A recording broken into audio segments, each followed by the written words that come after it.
Bonjour à tous, aujourd'hui je vais vous raconter une petite anecdote de physique amusante, une histoire vraie qui m'est arrivée, que j'ai vécue plutôt quand j'étais élève au lycée Raznadar de Tunis. C'était en 1978. Voilà. C'était dans un cours de physique et le professeur nous enseignait l'électrostatisme. Vous vous rappelez l'électrostatisme, quand deux personnes se touchent, ça fait électrique. Ou bien quand on lève le t-shirt ou le pull, surtout en laine, en plein hiver, on entend des craquements des petites décharges électriques, tac, tac, tac, tac, ça faisait comme ça.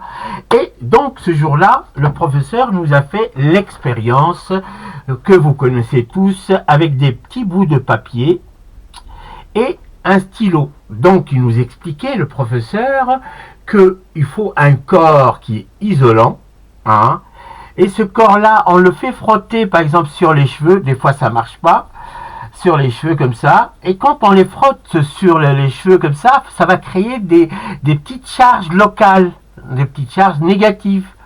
Et là, quand on les rapproche, regardez bien, et ça colle par l'électrostatisme, ça colle. Et pour enlever la décharge, on tient tout justement avec les doigts et l'électricité, ça passe et comme ça décharge, ça n'attire plus. Donc je vais refaire l'expérience. Hop, là on frotte bien, clac, clac, clac, hop, et là regardez bien, hop, et là ça colle. Vous voyez, ça colle là, le petit papier. Et là, donc, c'était l'électrostatisme. Donc, on a créé d'électricité, ce qui fait que ça s'attire. Et donc, à cette époque-là, moi, je faisais déjà de la magie. J'ai dit, monsieur, vous nous avez raconté qu'on pouvait faire ça avec un corps isolant. Moi, je dis, monsieur, mon doigt est un conducteur. Et là, j'ai en face de moi un crayon ou un feutre ici. Et j'ai dit, je peux recréer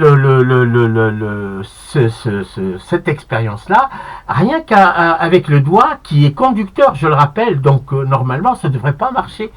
Alors donc lui, sceptique, il m'a dit, bah vas-y, fais l'expérience. Alors, hop, j'ai commencé à frotter le doigt comme ça, et là, ça a marché. Je recommence.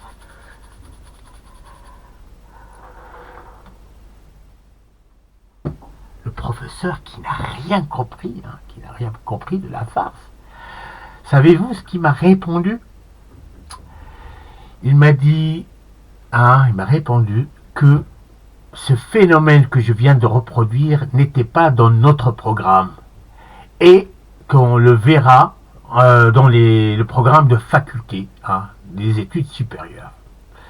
Alors je vous raconte pas, toute la classe se sont mis à rire parce qu'ils connaissaient le truc, le truc pour que ceux qui savent pas, là, c'est-à-dire que quand je frotte, en fait, le frottement n'a rien, c'est la bouche qui souffle, ça fait comme ça, je prends de l'air et là, je souffle. En fait, j'ai soufflé sur le stylo pour avancer et lui, il a pensé que c'était vraiment une expérience physique. Il y en a qui font ça aussi. Ah non, ça marche pas bien.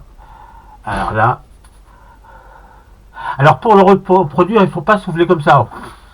Il faut juste garder la lèvre comme ça entrouverte et faire.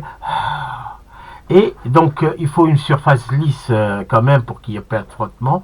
Et normalement, hop, ça le fait. Et vous soufflez ici pour que l'air y passe comme ça.